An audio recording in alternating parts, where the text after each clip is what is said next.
Bonjour génie engineers, welcome to my problem a day series. In this video, we're going to calculate the internal force at point C for a given beam.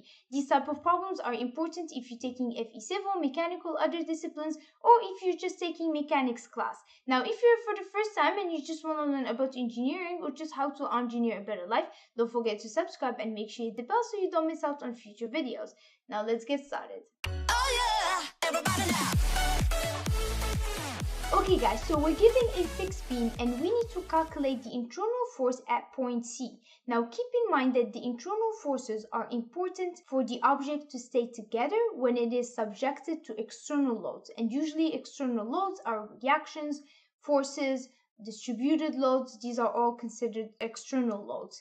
Now to calculate the internal forces, usually what we do is we cut through this section and we use the equilibrium equations. Now, when we cut through this section, we have three forces. We have the shear force, we have the normal force, and we have the moment. So for this problem, we can actually use two solutions to calculate for those three forces.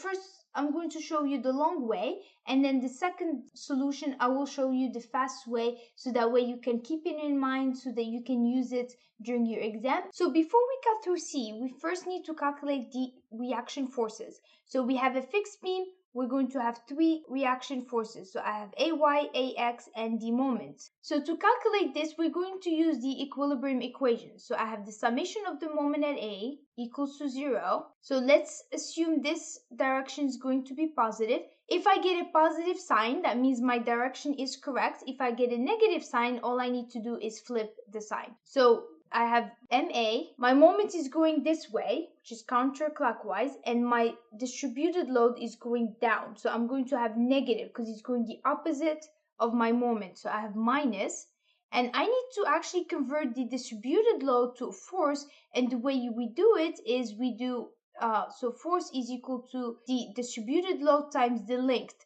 So it's the length of, or the span of the beam. So I have 4 kips per foot times 12 feet times the moment arm, because if you remember, moment is equal to the force times the distance, or moment arm. And the moment arm with the distributed load, we usually assume that the force is going to apply at the centroid of the beam, so it's going to be half of the span of the beam, which is 6 feet in this case, half of 12. So I have 6 feet. And this is the only force or loads that we have, so this is equals to 0. So my moment is equal to 288 kips foot. This is positive, which means my moment is going to be this way. So now let's do the summation of the forces on the y equals to 0. This is going to be my positive direction. So I have AY going up, and then I have minus my distributed load.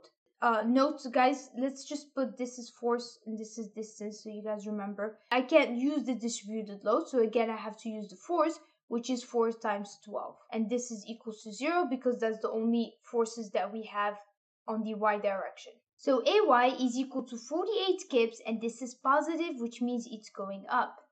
And if we do the summation of the forces on the x equals to 0, AX is going to be 0 because we have nothing in the x direction. Okay guys, so when we cut through C, we actually have three forces. So we have the normal force, the shear force, and the moment. And these are the three forces that we talked about earlier. They are important for the object to stay together when it is subjected to either distributed load or the reaction forces. So these are the reaction forces that we calculated earlier, and the way we're going to calculate these forces is using the equilibrium equations. So let's start with the summation of the forces on the x direction equals to 0. Now, since earlier we said AX is 0, and it's going to be 0 as well because we have nothing on the x direction. Now, let's do the summation of the forces on the y equals to 0. Let's assume this to be positive. So I have AY, which is 48 kips, and I have minus, so we said this is 4 kips per foot, right? And this is distributed load. So to get a force, I need to do W, which is the distributed load, times the span. And in this case, the span is only 5 feet because that's where C is. So we have 4 times 5 minus VC, because VC is going the opposite direction of our positive sign. So VC is equal to 28 kips. So now we can do the summation of the moment at C equals to 0. So this is going to be positive. So I have minus 288 kips foot. So the reason why it's minus because my positive sign is going clockwise and 288 is going counterclockwise. So it's the opposite direction. So we have minus. Then I have plus 48 times 5 feet. That's 40 AY. It's positive because it's going in the same direction as the moment, and times 5 feet because this is my moment arm. And then we're going to have minus the distributed load because again it's going the opposite direction of the moment. But we have to do force times D just like we did earlier. So I have the distributed load times 5 feet. So this is the force, right? And then I have times the distance, and we said we usually assume it applying at the centroid of the span of the beam. Our span is 5 feet, so this is going to be 2.5 plus MC equals to 0. So MC is equal to 98 kips foot, and this is positive, which means my sign is correct and my moment is going to be this way. So these are my 3 forces that we calculated, and that's answer A.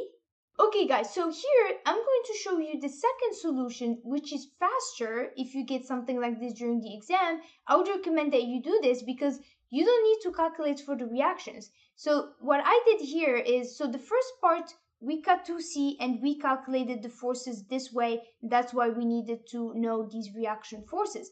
But if you cut 2C and you work this way, you don't have any unknowns, but this only works with fixed beam. So if you have simply supported beam, that means you have a pin here and let's say roller, you have to know the reaction here. So you have to calculate the reactions. So this is just something to keep in mind, especially during exams when you don't have a lot of time to calculate. Okay guys, so let's do the summation of the forces on the X is equal to 0. We're going to have N is equal to 0. Because we, like earlier, same thing, we have nothing on the X direction. Let's do the summation of the forces on the Y equals to 0. So this is positive. So I have VC, and I have minus 4 kips per feet times 7 feet, which is, this is my force, and this is equals to 0. So VC is equal to 48 kips going up. And let's do now the summation of the moment at C equals to 0. So this is positive. So I have MC, and I have minus, because it's the opposite direction, 4 times 7, this is my force, times the distance, which is 7 divided by 2, because we assume that's going to apply at the centroid. So MC is equal to 98 kips foot, and it's going this direction. Okay guys, so these are both of our solutions. This is solution 1, this is solution 2. And note guys that these forces cancel, which means that our system is in equilibrium. So this is the only difference that you get if you do the solution 1 or solution 2 is the direction of your forces. But your magnitude has to be the same because this system has to stay in equilibrium for it to stay together so it doesn't fall apart. Okay guys, so on the next video, we're going to calculate the location of a given load so that the displacement of bar AB remains horizontal after the loading. So make sure you hit the bell so you get notified when I release the video. And if you have any questions, please leave it in the comments below. Don't forget to like, subscribe, and make sure you share with your friends who might find it helpful. Thank you guys for watching, and I will see you soon. À la prochaine. Oh yeah, everybody now.